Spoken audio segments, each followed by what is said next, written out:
राजेश गुप्ता जी परेशान मत होइए, राहुल देव जी आ रहा हूं सर, बट उससे पहले भाटी जी बैठे। भाटी जी, क्योंकि वो मैं गलती मान रहा हूं या मैं स्लिप ऑफ टंग मान रहा हूं, इसलिए शिवपाल यादव जी की वो बाइट नहीं चला रहा हूं मैं, जिसमें स्वर्गीय नेताजी के भाई ने चश्मा पहन के जो कहा है, अरे जरा बीजेपी को बड़ी मार्जिन से जिताना। हो सकता है स्लिप ऑफ टंग हो, एक बार नहीं कहा। हालांकि राहुल देव जी सच बता रहा हूं, there is a bite, rally में है, स्टाइल में है शिवपाल जी, पूरा चश्मा लगाए हुए हैं काला। भाटी जी को मालूम है, उनके फोन पे जरूर आई होगी, बट नेता है, एक दिन में 20-20, 40-40 रैली करनी पड़ सकती है, हो सकता है स्लिप ऑफ टंग हो। लेकिन भाटी जी, मैं अभी शिवपाल जी की बात नहीं कर रहा हूं, मैं बात कर रहा हूं कांग्रेस पार्टी की।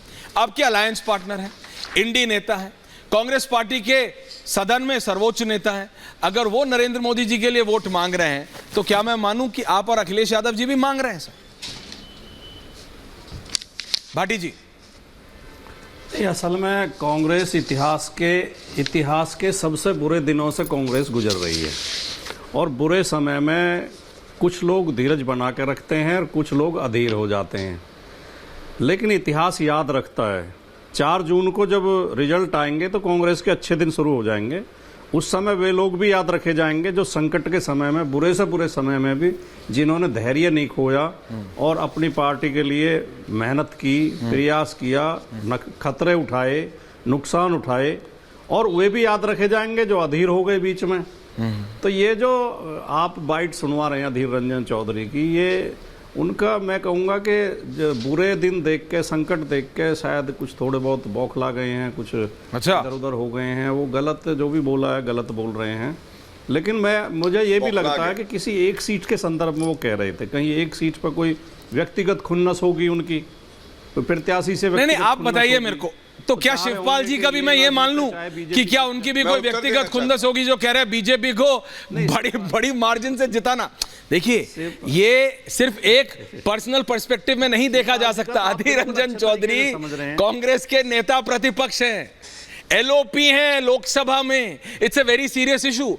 शिवपाल जी का स्किप ऑफ टंग हो सकता है, जहां तक शिवपाल जी का स्लिप ऑफ टंग हो सकती है जी, खुद समझ रहे हैं, ये सच्चाई यही है। हाँ, वो स्लिप ऑफ कह ये रहे थे कि बीजेपी को बड़े मार्जिन से हराना। हाँ, और वो बोल गए, वो होता है सर, हमसे भी होता है, दूसरा निकल जाता है सर, सबसे होता है, मैं मानता हूं। लेकिन coming back to Adhir Ranjan Chaudhary, Adhir Ranjan Chaudhary की बात को हल्के में नहीं लिया जा सकता। मैं उत्तर दे दूं जरा, आ रहा हूं Gaurav ji, just let him complete और फिर आ रहा हूं। हाँ, नहीं, बिल्कुल मैं आपकी बात से सहमत हूं, लेकिन इसमें हम क्या कहें? अभी कांग्रेस का तृणमूल हम क्या कहें? मैटर है। आम आदमी पार्टी क्विकली, राजेश गुप्ता जी, आप भी यही बोलेंगे हम क्या कहें? समर्थन देने में तो आप बंगलौर तक चले जाते हैं। डीके शिव कुमार, जिसको कभी आप सबसे ज्यादा करप्ट नेता कहते थे, उनसे गले भी मिलते हैं, अब कुछ नहीं बोलेंगे। और फिर गौरव भाटी जी से जवाब ले रहा हूं। And Rahul ji, you have to analyse all of this please today. देखिए, मेरा ये कहना है ऐश्वर्या कि ये तो अगर आप चलाना शुरू करोगे तो नीतीश कुमार जी को क्या क्या नहीं कहा। अरे नीतीश कुमार जी तो बड़े वाले खिलाड़ी हैं साहब, के अंदर कभी कभी ऐसी चीजें होती है। लेकिन मेरा ये कहना है कि कांग्रेस ने जो कहा वो कांग्रेस से अगर आप पूछे तो ज्यादा अच्छा है। अच्छा। भाटी साहब, और मैं उसके अंदर क्या कहूं बताओ, कभी कभी कुछ लोकल इश्यूज होते हैं, उसमें कोई बाइट है, उसको कहा क्या चलाया जा रहा है। लेकिन मैं आपको एक बात बता दूं, हाँ। इस देश की जनता ने एक मन बनाया हुआ है। क्या मन? इंडिविजुअल, मैं मानता हूं कि वो एक बड़े नेता है अधीर रंजन जी, लेकिन एक बात को समझ लो कि देश की जनता ने एक मन बनाया हुआ है कि ये मोदी जी को वोट देना है या मोदी जी के खिलाफ वोट देना है। और अब मैं मान रहा हूं कि मोदी जी के खिलाफ वाला पक्ष, आप भी जानते हो, आप इतने बड़े पत्रकार हैं, अब इतने बड़े बड़ा छोटा सर, आप जानते हो कि रोज वो वोट घट रहा है, और इस वक्त हालात भाजपा के लिए दयनीय होती जा रही है। वो परसेंटेज कम हो रहा है, लोग निकल नहीं रहे हैं, लोगों के मन में बात आ चुकी है कि संविधान को बचाना, तानाशाह को हटाना। जिन्होंने अरविंद केजरीवाल जैसे शरीफ आदमी को बंद करा, बिना सबूत के जेल में रखे बैठे हुए हैं, शरद रेड्डी से पैसे लिए जवाब नहीं दे पा रहे, पैसे ले लिए उसके अंदर कुछ जवाब नहीं दे पा रहे। तो आप ये बात समझ लो, आप इस बात को समझ लो ऐश्वर्या कि रोज समझदार है, देश की जनता बहुत अच्छी है, प्रजातंत्र में यकीन करती है, किसी तानाशाह को टिकने नहीं देगी। अधीर रंजन जी क्या कहते हैं, मुझे नहीं लगता इससे कोई खास फर्क पड़ेगा। जनता ने अपना मन बना लिया है, गौरव भाटिया जी तरफा मन बना लिया, आप कुछ ही करे जाओ, कोई कुछ नहीं। गौरव जी, सबको बात समझ में, दोनों का कलेक्टिव रिस्पॉन्स, और फिर मैं राहुल जी के पास जा रहा हूं और पंकज जी के पास दोबारा। गौरव जी, देखिए, सपा के प्रवक्ता ने जो बात कही, भाटी जी को डालिए मेरी जगह। इनकी मजबूरियां रही हैं, ऐसे ही कोई बेवफा नहीं होता।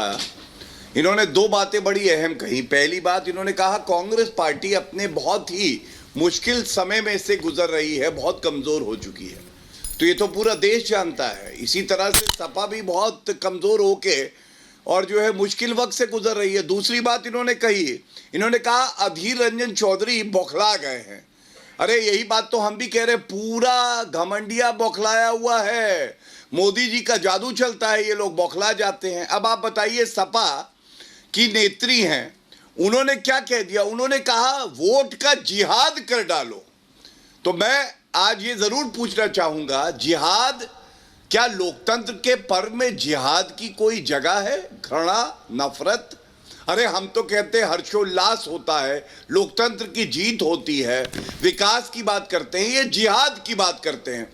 और एक बात समझिए, जब ये लोग चाहते हैं कि तुष्टीकरण की राजनीति करें, ध्रुवीकरण करें, ऐश्वर्या जी ये बताइए, जिसके खिलाफ ये जिहाद करना चाहते हैं, बहुसंख्यक हिंदू, कांग्रेस पार्टी ने कहा बहुसंख्यकवाद की कोई जगह नहीं, वही जहरीली सोच। सपा की नेत्री ने कहा अगर बहुसंख्यक एक हो गया, जिस तरह से आप उसे प्रताड़ित करते हो, उसकी भावनाओं को आहत करते हो, तो 3 सीटें हैं लोकसभा में इनकी, वो 3 जो है 0 में बदल जाएंगी। ये बात भी पक्की है। तभी हम कह रहे हैं 80 में 80 सीटें उत्तर प्रदेश में भारतीय जनता पार्टी की आएंगी। अब मैं आता हूं आप पे आप ये बताइए, भाजपा कांग्रेस पार्टी के हैं नेता, उन्होंने क्या कहा? उन्होंने कहा कि जो पंजाब का पापी आपका मुख्यमंत्री है, वो सूर्य अस्त और मुख्यमंत्री मस्त।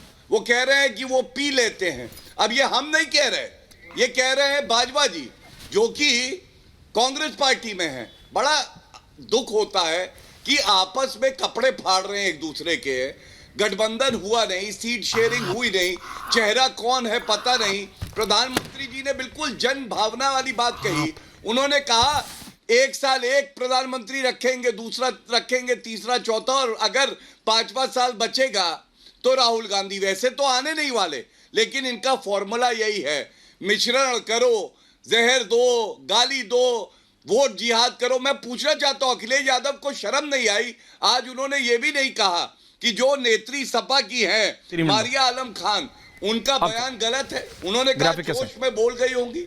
मतलब जोश में आप गाली दोगे, आप जिहाद करने की बात। राहुल जी आ रहा हूं, सॉरी आपको वेट करना पड़ रहा है। आपत्तिजनक भी है और चिंताजनक भी है। ओके, एक एक करके जवाब दे दीजिए और फिर मैं राहुल जी आ रहा हूं। मैं जवाब दूं? बोलिए बोलिए भाटिया जी। गुप्ता जी आ रहा हूं आपके पास भी। हाँ। देखिए, पहले 2 चरण के मतदान के जो रुझान आए हैं, और ये पता चला है कि भारतीय जनता पार्टी का वोटर घरों से निकल नहीं रहा, और भारतीय जनता पार्टी की बहुत खराब हालत हो गई है। भारतीय जनता पार्टी बहुत सीटें हार रही है। उसके बाद बीजेपी के एक एक कार्यकर्ता ने, बड़े बड़े नेताओं से लेकर छोटे मोटे प्रवक्ताओं तक, सबने इसको हिंदू मुसलमान करना शुरू कर दिया। अच्छा। एक ही बचने का रास्ता दिखाई देता कि हिंदू मुसलमान करो। नहीं, ये जो सलमान खुर्शीद की नीस है, ये क्या बीजेपी में? एक सेकंड गौरव जी आपके बीच में कोई नहीं बोला। गौरव जी आपके बीच में कोई नहीं बोला, please don't do this. Gaurav ji आपके बीच में मैं किसी को नहीं, कोई नहीं बोला आपके बीच में, प्लीज। भाटी जी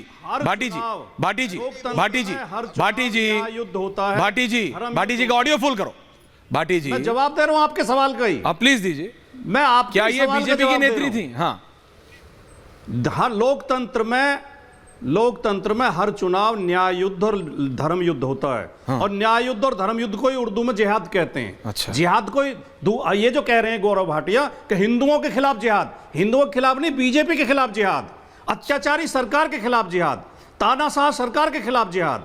जिहाद को लड़ने को नहीं कहते, उन्होंने कहा खामोशी के साथ जिहाद करना है। अच्छा। यानी हमें न्याय के लिए लड़ना है, न्याय की आवाज उठानी है, न्याय के लिए वोट डालना है। उसका गलत अर्थ ये लोगों को गुमराह कर रहे हैं, भोले भाले लोगों को। अच्छा, कि वो बहुसंख्यक के खिलाफ लड़े। नहीं, एक सेकंड गौरव जी, 1 वर्सेस 1 हो जाएगा, रिलैक्स। बीजेपी की तानाशाही। ओके, ठीक है, आपने अपना जवाब दे दिया।